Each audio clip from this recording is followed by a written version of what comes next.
Okay, so we're at the conclusion. We're at the conclusion of studying our theoretical study of bonds and reactivity. Then we'll go on to something completely different. And we're ending by talking about reactivity in terms of 4 functional groups.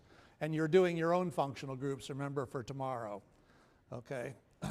So we already talked about carbonyl last time. And now we're going to go on to amide, carboxylic acid, and alkyl lithium as other functional groups. And then we'll do something just completely different for the next quarter of the semester. Okay, so resonance is homo-lumo mixing that happens within a molecule. The molecule, of course, knows all about it. It only becomes resonance because we draw a picture that's too simple and we need to modify the picture, right? And that modification is called resonance. And a good example of that is the amide functional group. Now, when I include an amide on the first exam where people are supposed to identify functional groups, circle them and name them, it's inevitable that some people will circle the C double bond O and say that's a carbonyl group, and some people will circle the nitrogen and say that's an amine. But an amide is not an amine, and it's not a ketone or a carbonyl group. It's its own thing. And the reason is that those interact with one another in a way that makes them no longer like an amine and no longer like a carbonyl group. That's resonance. So we'll look at it here in terms of 2 different pictures of the molecule. One is as a carbonyl amine, and the other is as an amide, which if you're into Lewis structures, you draw with a double-headed arrow and show two resonant structures. And in the carbonyl and amine, you identify a homo that makes the thing a base and a lumo that should make it an acid. But resonance can be thought of as a reaction already within the molecule between the homo and the lumo. And it's a make and break situation, just like we saw between molecules last time, where the unshared pair makes a new bond, in this case the second of a double bond, and something leaves from the carbon that's being attacked. The thing that leaves is the second bond of a double bond. So it's another one of these make and break situations, but in this case, it's a correction to our naive, localized picture that we drew at the beginning. Okay, so let's see about this. First, we have the naive prediction, what that should say about the characteristics of the molecule, and then what the experimental observation is, which requires that we use something more complicated, the resonance structures, or thinking in terms of molecular orbitals. Okay, so the amines and carbonyls are perfectly stable molecules in terms of being low energy. They don't just do something. But what's associated with the idea of resonance structures is the thing is more stable than you would have predicted if you didn't consider the resonance structure. So you say that's more stable, and you can see why it would be more stable, because the unshared pair is mixing with a vacant orbital and becoming lower in energy. Okay. In fact, the observation is that it's more stable by about 16 kilocalories per mole, which about 1/4 as much as a carbon-nitrogen bond is worth. So it's a significant amount of energy. Now, if you have a CN single bond, that's longer than a double bond, and longer than a partial CN double bond that you'd have for the average of the resonance structures on the right. And in fact, that bond is shorter than normal single nitrogen carbon bonds by about 0.14 angstroms. Okay? On the left, you have a short double bond for C double bond O. But on the right, it's a partial single bond, so it should be longer, not held as tightly. And in fact, it is longer than other CO double bonds by about 0.03 angstroms. Okay? We've seen before, when we were talking about XH3, why nitrogen tends to be pyramidal, so as to give S character to the unshared pair of electrons. But on the right, if it's going to be part of a double bond, it has to be planar. And we can see why that is. So here's the pi star LUMO of the C double bond O.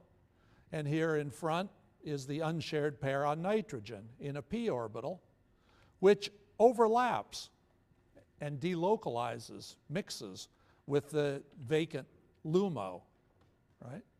That means that you have a partial double bond for the CN and a partial single bond for the CO. How is it that putting in electrons makes it a single bond rather than a double bond? Why would putting in electrons weaken a bond? Alex? Can't hear. Because it's an antibonding orbital, the pi star of CO. Okay? Now, so it's planar indeed, and I'll show you pictures that prove it, because it gives the best overlap. If there were an sp hybrid on the nitrogen, the s part of it wouldn't overlap with the p pi. So a pure p orbital gives the best overlap. So that's why it's planar from a molecular orbital point of view. Now, if you have a single bond, it's easy for things to rotate around it because it's cylindrically symmetric.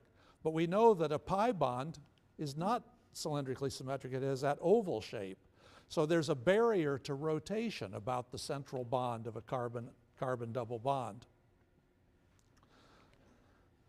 Because when you rotate the nitrogen in front like this by 90 degrees, you've wrecked the overlap that allowed those electrons to be stabilized, right? In fact, once you've done this, there's no reason for the nitrogen to be sp squared hybridized anymore because the unshared pair is not trying to overlap with the carbon p orbital behind it, right? So it might as well hybridize and become sp squared the way it normally does. And this structure, the halfway rotated structure, turns out to be 16 kilocalories more stable than the one, or pardon me, less stable than the one where you do have the overlap. So twisting it has a barrier of 16 kilocalories per mole. Have you ever seen that number before? Zach? That's what we saw at the beginning. It's more stable when those electrons can be stabilized as compared to an amine and a carbonyl that are not interacting. Because when you turn it 90 degrees, they indeed are not interacting because they're orthogonal. Okay. An amine, as we said, should be basic, and a carbonyl should be acidic because of the low LUMO, the pi star CO. But if they mix with one another, then the HOMO is lower and the LUMO is higher. So they're not reactive anymore. They're not as unusual in their highness and their lowness, right? So it turns out that amide is relatively unreactive. Now, do you know, relative to what you'd expect for an amine and a carbonyl. Now, do you know where you encounter amides all the time? You can touch an amide with no problem. How? Sophie? Pardon me? They're amino acids. Amino acids, which make proteins. Amino acids aren't amides. But proteins, which are made of amino acids, an amine reacting with a carbonyl, those are amides. And you want them to be stable. Why? You don't want them to be reactive like a carbonyl and an amine. They never react away. It's so your skin works. Otherwise, in lab, if you, what does a base, if you feel sodium hydroxide, you've done this, what does it feel like? It's slippery. If amides weren't unusually stable, right, then when you felt it, your skin would go away, right? So it's a good thing. In fact, and the last thing is also important. So you're opposing dipoles mostly, right? Carbon to oxygen is plus towards carbon, minus toward oxygen. Carbon nitrogen, plus toward carbon, minus toward nitrogen. But mostly those two are opposed to one another. And a little bit they add. So you get a net displacement of positive negative charge in the molecule from left to right, positive to negative. Okay? That's what would happen if it were a carbonyl and amine. But it's not a carbonyl and amine. It's strongly dipolar, not canceled, and it's in this direction, perpendicular to the original direction, because you take electrons that were on nitrogen in the amine and you shift them into the carbonyl group. So it's as if the magnitude of that effect is as if you transferred 1/3 of an electron from nitrogen to oxygen. If you did that, you'd get as much displacement of charge on average as there actually is, right? Now, it turns out that all these latter properties are crucial for structural biology. We already saw that if you want skin to work, it has to not be as reactive. But these other things are important too. The geometric things, that nitrogen has to be planar and that there's a barrier to rotation, is very important. And also the dipolarity, the direction of the dipole, is very important, and we'll show that. So here's an amide bond. Okay, the nitrogen is blue and the oxygen is red. You see the double bond. But you shift electrons from the nitrogen to the carbonyl group, and that is the pi star. That's the HOMO, not the pi star. It's the HOMO. The pi electron pair, which is shifted from nitrogen and shared with the C double bond O.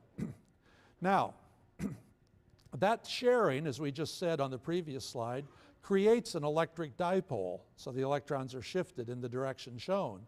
And that's crucial, because here is a picture of a helix, an alpha helix of a protein, and I outline the backbone of it there. Okay? So several turns of an alpha helix, which has a lot of amide bonds in it. And if we look at it, we see there's an amide, there's another amide, there's another amide, all on, more or less on the top of this helix.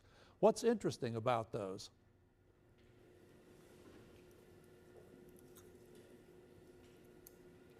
Andrew, what's interesting about the set of them?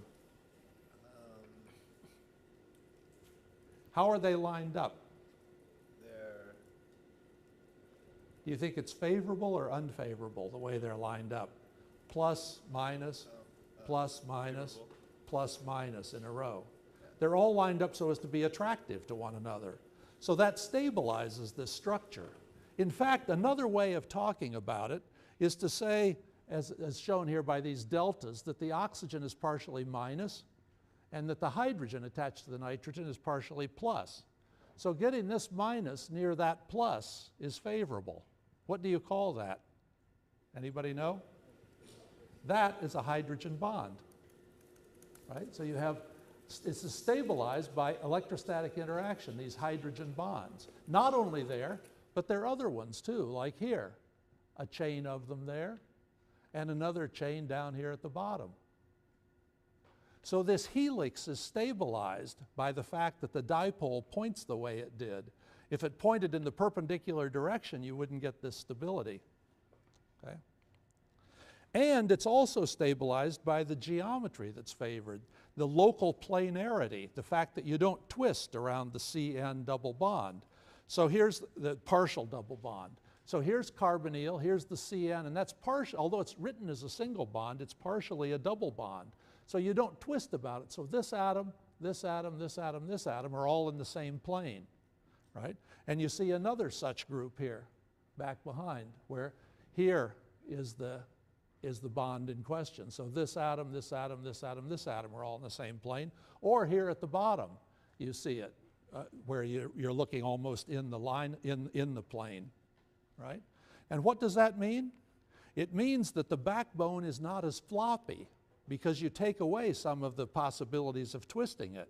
So it helps it take this shape. So both the dipole and the geometrical freezing of some of the single bonds means that this structure is particularly stable and therefore very prevalent in biological macromolecules.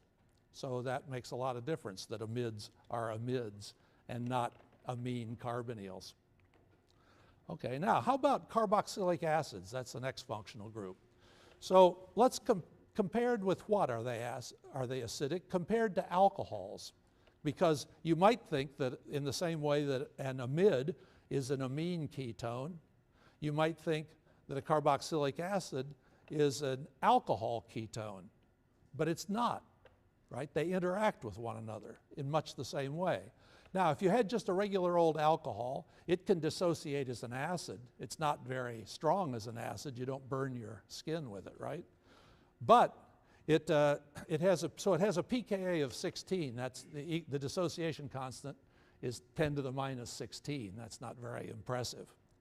But for a carboxylic acid, the reason it's called an acid is because its pKa is much lower. It's more acidic. The equilibrium constant's 10 to the minus 5, so it's acidic. It's not an alcohol. It's 10 to the 11th times stronger than an alcohol, right? And why? Now, why? Well, just like an amide, you have an unshared pair on the OH oxygen, which could be stabilized by the pi star orbital of the C double bond O. Now, if that stabilizes the material on the left, how should it affect the equilibrium constant? Should it be at more or less acidic? That is, because of this interaction, because of this resonance structure, we could say, because this pair of electrons is stabilized by the carbonyl, there's a factor that's stabilizing this which doesn't exist in the alcohol. So you're stabilizing the material on the left of the equilibrium. Would that tend to make it more acidic or tend to make it less acidic if it's stable on the left? Right? So you have, here's the stuff on the left, here's the stuff on the right. It's uphill in energy. No matter what you're talking about, it's hard to dissociate as an acid, right? So I make this more stable, which is what I just showed. There's resonance here that stabilizes this homo-lumo mixing within the molecule. Does that make it more or less easy to dissociate? Harder or easier? Harder, right? It's further uphill. So this seems backwards. The stabilization that we saw in the analog of the stabilization we saw in an amide that makes your skin not dissolve has the opposite direction. It predicts that the dissociation would be more uphill, where in fact it's less. Why? Because if we look at the product, you also have homo-lumo interaction between an unshared pair on this oxygen and the carbonyl. And that will stabilize it on the right and make it easier to dissociate. Which should be more important? The amount of extra stabilization on the left, here's what it was for an alcohol originally, right? We stabilize it on the left and we stabilize it on the right. Which is more stabilized? The carboxylate or the original alcohol? The carboxylic acid. What do you know from the fact that it's more acidic, which must have gone down further? This one must have gone down further. Can you see why? Why would this one be more stabilized by homo-lumo mixing, that is, this be more important, than it is here with that? Lucas? Symmetry? No. Becky? Okay, there's bad charge separation here. Here you don't, on the right you don't separate charge. That may have been part of what Lucas was trying to say. But there's another way you can say it, just in terms of homo-lumo mixing. The language you're using is the language of resonance, right? That you don't want to separate charge. I want to see why, in terms of molecular orbital energies or atomic orbital energies, you get more stabilization here. Alex? Right, but that's true in both cases. There's an electron pair here that mixes with the vacant orbital. There's an electron pair here that mixes with the vacant orbital. Why is it more effective here than it is here? Claire? Just guessing, but with the resonance, with the two structures on the left, when the resonance comes down to the OH bond, it's antibonding. But with the other one, because the H isn't there, it's actually making it more stable. I have to think about that a while. But I want you to try again in terms of what makes homo-lumo mixings good? What makes them important? If there's a high Overlap. overlap. That's the same in both cases. It's the same oxygen mixing with the same double bond. And what else? If there's a high homo. If it's a high homo, how would you say, how would the homo here is an unshared pair on oxygen. Right. The homo here is an unshared pair on oxygen. Are they the same? No, because the homo on the left is taken up by the hydrogen. Right, okay. So the one on the left has another proton, which this one doesn't. that means that the electrons here are more stable, lower in energy. And this is a higher HOMO, which is associated, another way of saying the same thing, with the fact that that's a negative charge. When you have a negative charge, it's a bad place to put electrons. They're high in energy. Another way of saying it, and the way you said it, which is probably a better way of saying it, is that the proton is gone. So it's not stable. So you expect more HOMO-LUMO mixing here because of better energy match than on the left. Therefore, the observation that it's 10 to the 11th time stronger as an acid. So it's a higher HOMO because of that negative charge or the absence of a proton. Okay, so there's our carboxylic acid. And finally, the last functional group we wanted to talk about today, which is a really complicated one. I mean, it starts very simple, but you'll see it gets pretty baroque pretty soon here. So it's methyl lithium. And the chance of your figuring all this stuff out ahead of time is about 0, right? So don't be depressed if this looks like it's getting very complicated. Remember, there are 3 approaches here. One is to draw lines a la Lewis to understand how things come together. Another one is to use a computer to generate molecular orbitals, to break the total electron distribution into orbitals and look at them one at a time. And having seen what the computer produces, some of those orbitals are interpretable, as we've seen that they're anti-bonding in a certain region, bonding in a certain region, and so on. But the chances if you're competing with the computer in drawing accurate molecular orbitals, to the extent that molecular orbitals are real, the chance if you're competing with the computer is not very good. So don't expect that you can exactly draw them. But if you see the one that the computer has drawn, at least in some cases, you can make some guesses about it. You can see how many nodes it has, whether there are nuclei in the middle of lobes, which would make that unstable orbital, where it's bonding, where it's anti-bonding. Those kinds of things you can analyze, even though you can't produce them yourself, so don't think that you're going to be able to, right? But then there's another point of view, which is to look at localized pairs, bonds and anti-bonds, and how they'll come together, right? And that you can do. That's the intermediate between using just Lewis and doing the full molecular orbital kind of thing. This is something you can do in your head, and that's what we're going to show these different points of view of this one. So here's methyl lithium.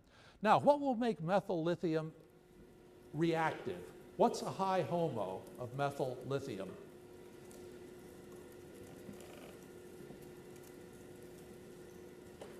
Marty, what makes HOMOs, what makes for a high HOMO? What kind of things do you think about? Not very stable, as I said. Maybe with the O minus. Can't hear very well. Like with the O minus in the slide before, actually pairs. Just with a pair of atoms. I'm not trying to make like the slide before where you're doing all complicated stuff. But just you have 2 atoms, they come together.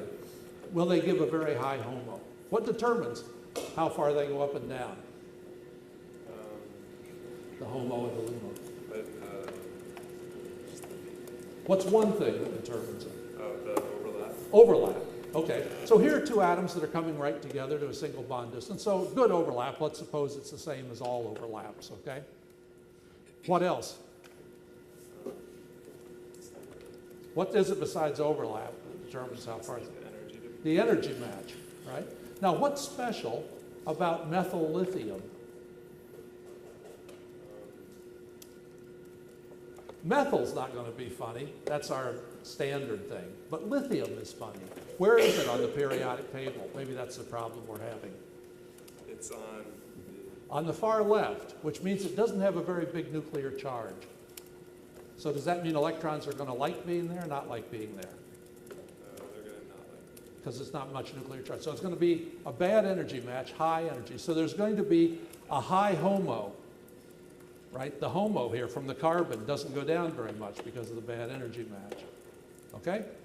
So there's an unusually high HOMO. What will it look like? Where will it be? On the carbon or on the lithium? The HOMO? The HOMO.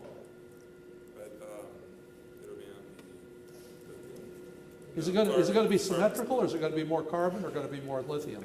What? More carbon because. More on the carbon, that's the lower one, okay? So if we want to look at the HOMO of this thing, it's going to be mostly on carbon, not so much on lithium, and an unusually high HOMO because of the lithium. And there it is, that's the HOMO. Marty, you're going to finish us here by saying, what orbital does it look like? It looks like. I'll back up. There it is, and there's the orbital. 2p-ish. It's a 2p orbital on carbon mostly, right? With just a little bit of lithium, 1s or 2s, pardon me, on it, but just a teeny bit of lithium, and it's anti-bonding between the lithium and the carbon. It's the, or no, wait. It must be a p orbital on lithium because it's the favorable one, it's the bonding one, right? We see the red, but there's a little, we see the blue of the lithium, but there's a little red on the other side that we don't see without making a net, which I didn't do. Okay, so that's the HOMO, it's a sigma. Now, what will the LUMO be? Kate, what do you say? What do you think for a LUMO of methyl lithium? It's going to be lithium orbital because Can't hear very well. lithium or like Yeah, the lithium has a lot of vacant orbitals on the atom, right? It comes in with only one valence electron. Only one of its 4 valence orbitals is occupied. So it's got, in fact, 3 vacant orbitals. So that's going to be the LUMO. There's the LUMO, mostly on the lithium. Okay? Now, but the LUMO plus 1 is this orbital, which I've drawn in a funny way at a relatively high electron density contour, making the things very small. Because if I made it bigger, it goes way off the top of the sheet and off the bottom of the sheet, because this orbital isn't held very tightly by lithium. It sticks way out. And it turns out to be out of the range that gets plotted by Spartan, so you get funny looking holes in the orbital. So I chose this particular density. But anyhow, you see, it's a p orbital, right? That's different sides, top and bottom. Now, so you have is this an unusually low LUMO? Monique, what do you say? Let me say something. I say lithium has a small nuclear charge, not a very good place for electrons to be, right? Which means that it's going to be very high orbital energy. Can you see any contrary things that say it might be unusually low? I would think it would be high. Can't hear very well. I would think it would be high. Because of the low nuclear charge. Yeah. Compared to what? What are we comparing with to say whether orbitals are high or low? To carbon or To carbon-carbon or carbon-hydrogen, sigma and sigma star bonds, right? So clearly enough, the carbon and hydrogen start lower in energy than the lithium does, but what? But they have big overlap. So sigma star is quite high, much higher than lithium, because it's an atomic orbital. It hasn't mixed with anything, this one. Okay, so it is, so methyl lithium has an unusually low vacant orbital and an unusually high occupied orbital, and what do you expect? You ever seen a case like this before where the same molecule was BH3? It's for exactly the same reason, right? Except more so, because lithium is more so than boron, being further to the left in the periodic table. So we can put 2 of these things above, up and down from one another like this, and have the HOMO of one be stabilized by the LUMO of the other. Kevin? Sorry, could you please explain again why it has low LUMO? Yeah, because it's an atomic orbital. It's not a molecular orbital. It's not a bonding orbital. It didn't mix with any things. The things we're comparing with are not carbon and hydrogen, which are in fact lower than lithium. It's the sigma and sigma star bonds of carbon and hydrogen, which, and the LUMO here is higher than that of lithium. Lithium's unusually low because it's still an atomic orbital, didn't mix with anything.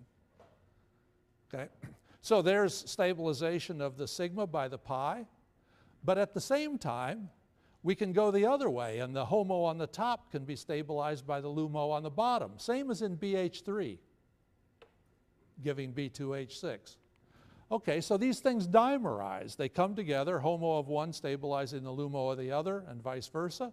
They move together, and you get a thing that looks like that, very much like B2H6, right? So you have two vacant lithium orbitals stabilizing the unshared pair of carbon. You can think of it that way. And it also goes the other way. The unshared pair on that carbon is stabilized by two vacant lithiums. Okay?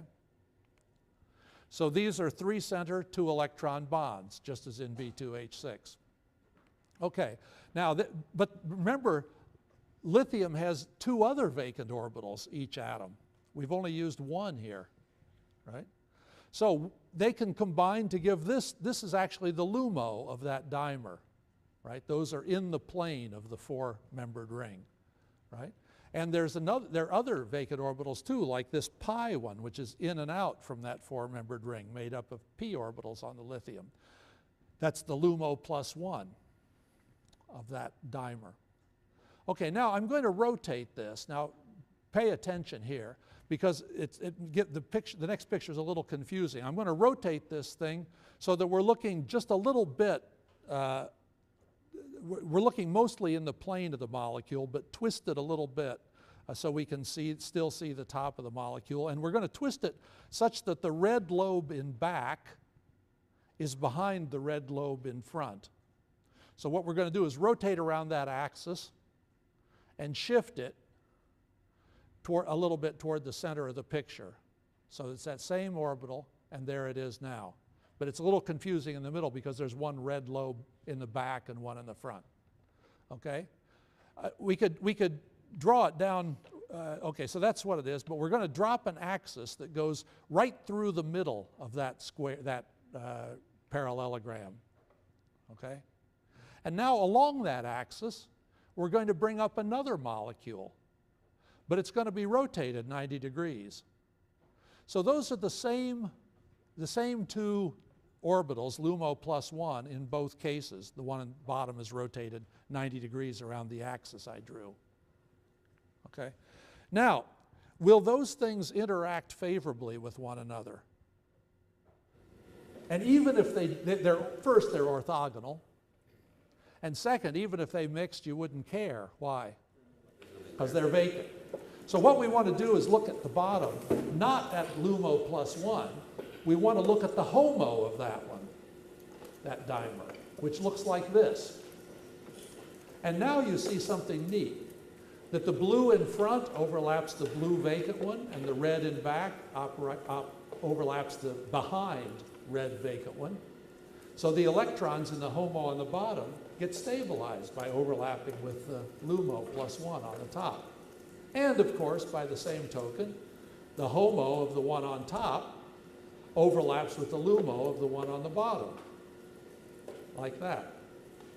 So we already had two molecules come together to form dimers. Now we're having two dimers come together to form a tetramer. Yunju? Why are we using LUMO +1 instead of? Because that's the one that does the overlap. The actual LUMO doesn't overlap this one on the bottom. Okay. Lucas? Does that make the LUMO +1 essentially the new LUMO because it's more stabilized? Well, but it mixes with this one. So the LUMO +1 and this one interact. Right, here's the HOMO. And they make it LUMO better than +1. So okay. So Okay.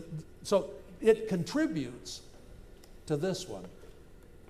Right? When the HOMO here of the dimer mixed with the LUMO +1 of the other dimer, you got a mixture. This one looks mostly like the HOMO of this dimer, but it's a little bit helped out by looking like the LUMO of this one. There's a new vacant orbital, but it's still higher. You don't care about that one anymore. Okay, so now we can take two of these and bring them together. That's a bonding, the orbitals we just showed. And you get a cube, right?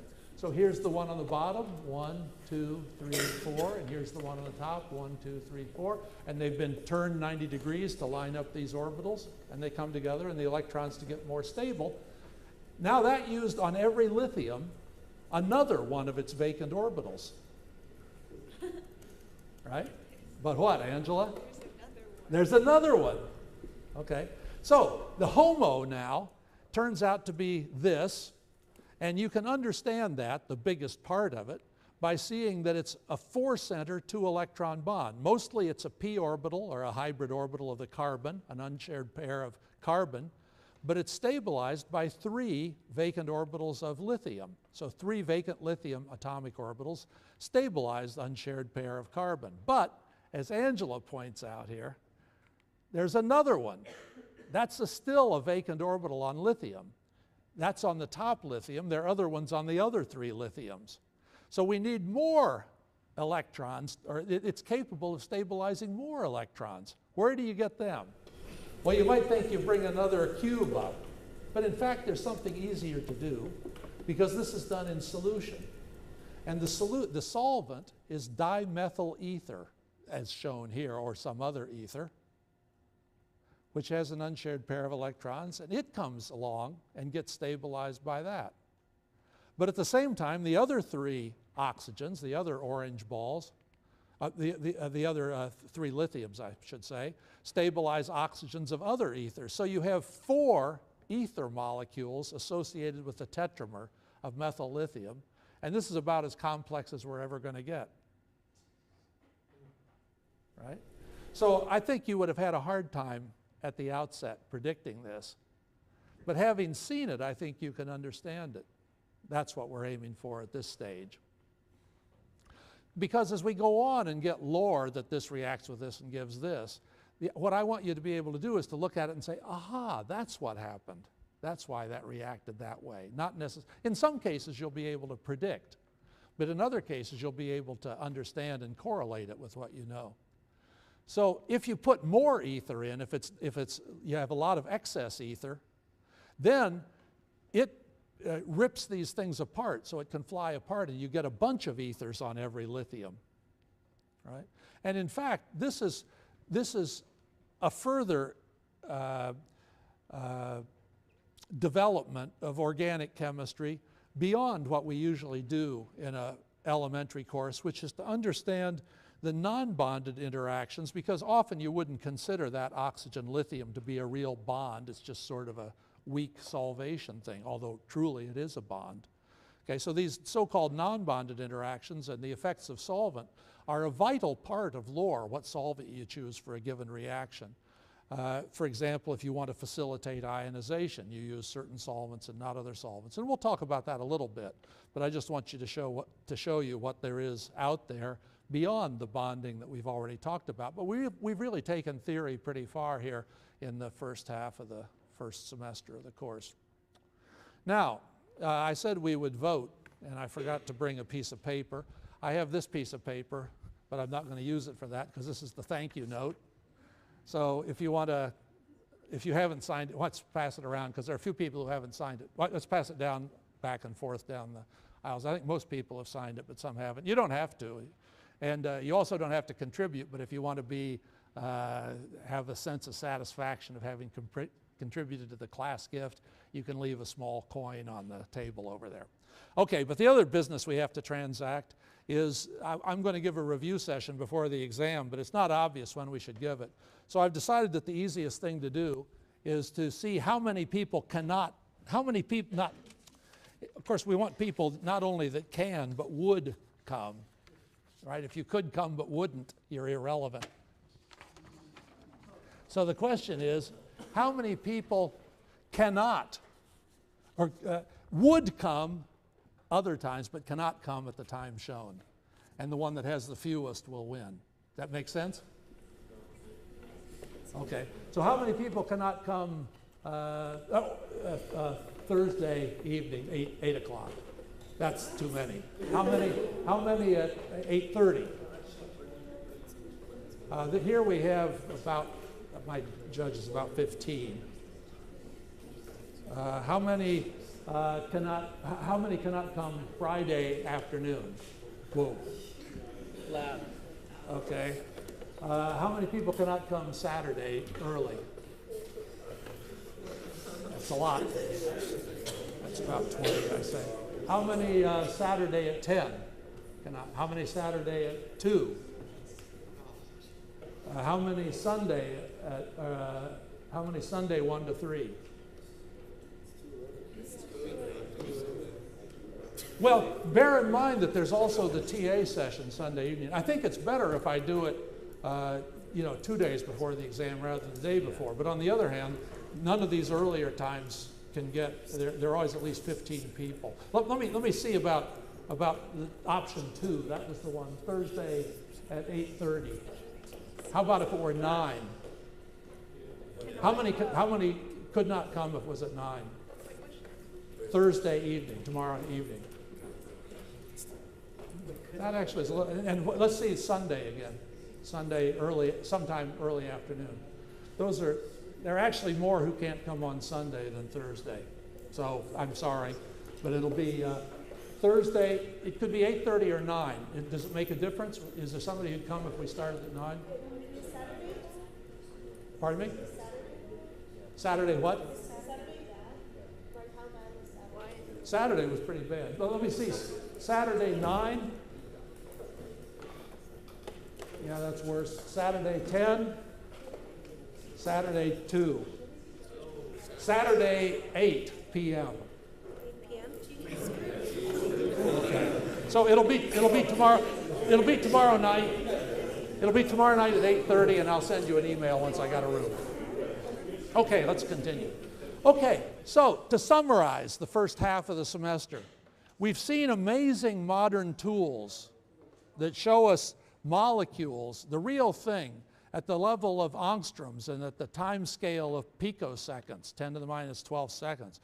We've seen scanning probe microscopy that can feel atoms and X-ray diffraction that can see them and can see bonds with difference density. We've seen spectroscopy, IR and ESR, and next semester we'll talk about nuclear magnetic resonance. So they're amazing tools, not only experimental tools, but theoretical tools, this stuff about quantum mechanics, and people believe quantum mechanics enough that they talk about doing calculations on a computer as experiments, right, rather than just things you do in the lab. So that's amazing, right? And it all has developed fairly recently, say since the time, most of the important things we've talked about have developed since I was in graduate school. But what's amazing is that organic chemists were not at all surprised when they were finally able to see these things, because they already knew what they looked like. So it wasn't surprising. It was satisfying, and there were a few little queer things that are understood better now than they were before, certainly, right? And things like being able to generalize about what makes a functional group, that's completely new, right? But fundamentally, what molecules look like and how atoms behave and that this reacts with this, that was already known. So how could they possibly know it when they didn't have these tools? And that's going to be our chore for the next quarter of the semester, is to figure out how they knew. How did organic chemistry really develop? And a reason for this is that if you know how it developed, then you understand the language much better, because the language we use isn't the language of quantum mechanics usually. It's the language that developed during this long gestation period. And it started, as we said before, in the 17th century, and we've gone on this, and we've talked now about science, the scientific method and force laws, and how we finally found out what the force law was for atoms, right? And in the 20th century, this whole theoretical experimental stuff came together, and we saw that bonds were shared electrons, and we could see them, and the quantum mechanics could help us to understand them. But we've left out this middle period, starting with the end of the 18th century with Lavoisier discovering oxidation, and ending with the discovery of quantum mechanics, because this is the period during which most of organic chemistry developed, and we have to see how it happened. Okay? So this, if you've been here 107 years ago and been graduating, you would have been in this picture with your fancy boots and so on, right? This is the computer science building. You walk up. Now it used to be the chemistry lab. On the right, you know where it is? Watson Lab down there. Okay, so let's look at see what they understood at the time. They chalked things on the bricks to show off their knowledge. So here's CH4, methane, obviously they knew that. And here's the reaction of sulfuric acid with zinc, which gives hydrogen, they knew that. And here, what do you think that crazy thing is in the middle? That's a benzene ring, and remember how it looks like what they confirmed at about the same time the clairvoyant people saw that the valences all went to the center? Okay? And down here you see another thing. Those are probably aromatic rings with the double bonds not shown. But an interesting thing that's shown is that the Greek letters alpha and beta there.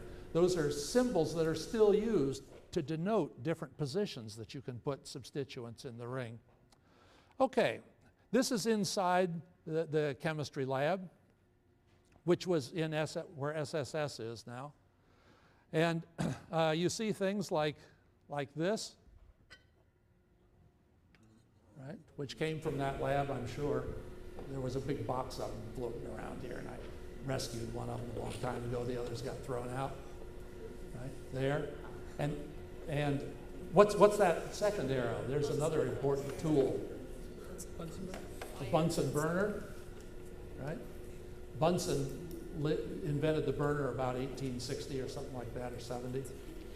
Okay, there's one that looks just like this, right? Actually, this isn't that old because it says on it West Germany. So it's interesting. Okay, there, what do we see here, the white thing? Mortar and pestle, they could grind things up, right?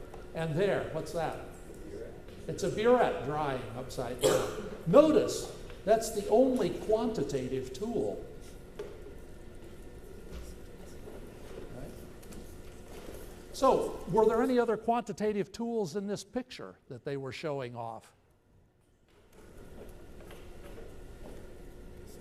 Well, there's some burettes on the side. Aha, they're burettes. Anything else that will give you a number?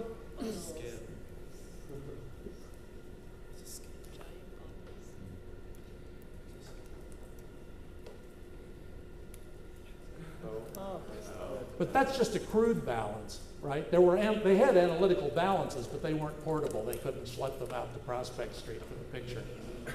Okay, but that was it. Okay, this guy here